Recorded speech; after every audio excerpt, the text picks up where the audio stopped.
الحمد لأہلہ والصلاة علی اہلہا اما بعد۔ مسائل زکوٰۃ۔ کن کن مالوں میں زکوٰۃ واجب نہیں ہے؟ ہر وہ مال جسے تجارت اور بیچنے کی نیت سے نہ خریدا ہو اس پر زکوٰۃ واجب نہیں ہے۔ مثلا رہنے کا گھر، استعمالی کپڑے، چادریں، فرش وغیرہ، گھر کا ساز و سامان، فریج، کولر، واشنگ مشین وغیرہ، موٹر سائیکل، گاڑیاں وغیرہ، سجاوٹ کے برتن، ہیرے جواہرات جسے بیچنے کی نیت سے نہ خریدا ہو، صنعت کاروں کے اوزار اور مشین اور کارخانے، فیکٹریاں، کرائے پر چلنے والی بسیں، ٹرک، گاڑیاں اور کھیتی کرنے والوں کے لیے آلات وغیرہ، نیز ہر وہ سامان جو تجارت کی نیت سے نہ خریدا گیا ہو ان تمام پر زکوٰۃ واجب نہیں ہوگی۔ فتاوی عالمگیری۔ تجارت کی نیت سے خریدی ہوئی چیز ذاتی استعمال میں لے آنا۔ اگر فلیٹ بیچنے کی نیت سے خریدا کہ اس کو بیچ کر نفع کماؤں گا، پھر ارادہ بدل گیا اور یہ ارادہ کر لیا کہ میں یا اولاد اس فلیٹ کو رہائش کے لیے استعمال کریں گے تو اس کی زکوٰۃ معاف ہو جائے گی۔ شامی زکریا۔ ذاتی استعمال کے لیے خریدی ہوئی چیز میں تجارت کی نیت کرنا۔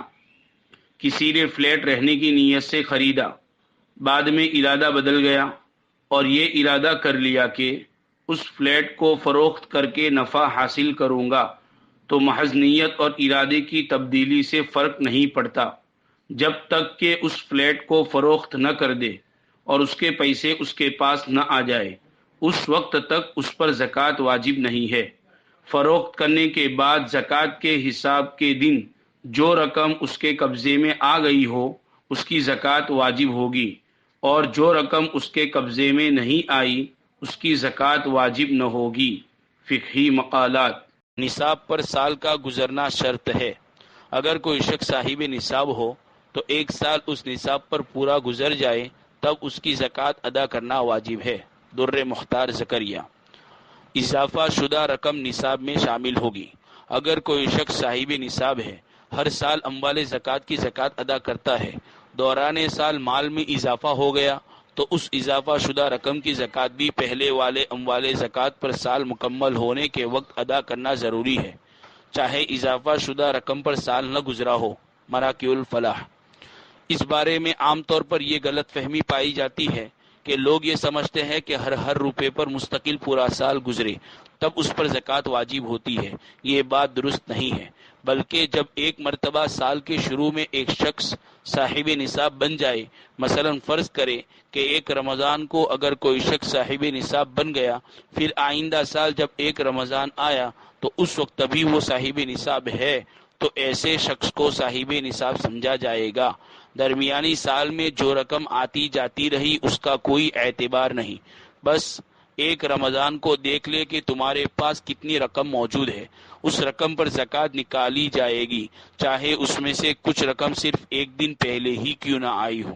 مثلا فرض کرے کہ ایک شخص کے پاس ایک رمضان کو 1,00,000 روپے تھے، اگلے سال ایک رمضان سے 2 دن پہلے 50,000 روپے اس کے پاس اور آ گئے، اور اس کے نتیجے میں ایک رمضان کو اس کے پاس 1,50,000 روپے ہو گئے۔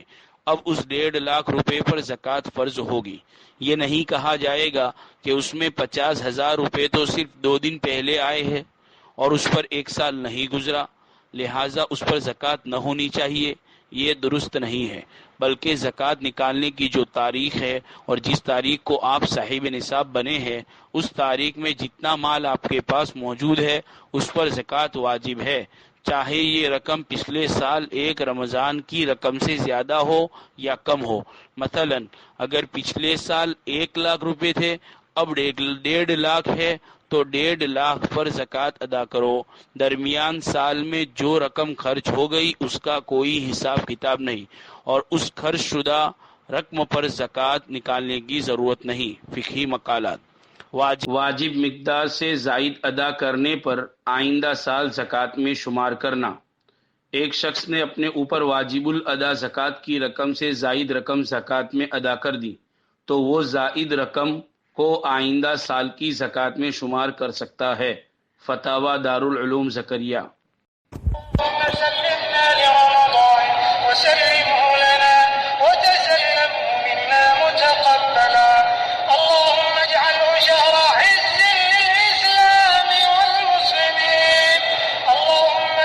شهر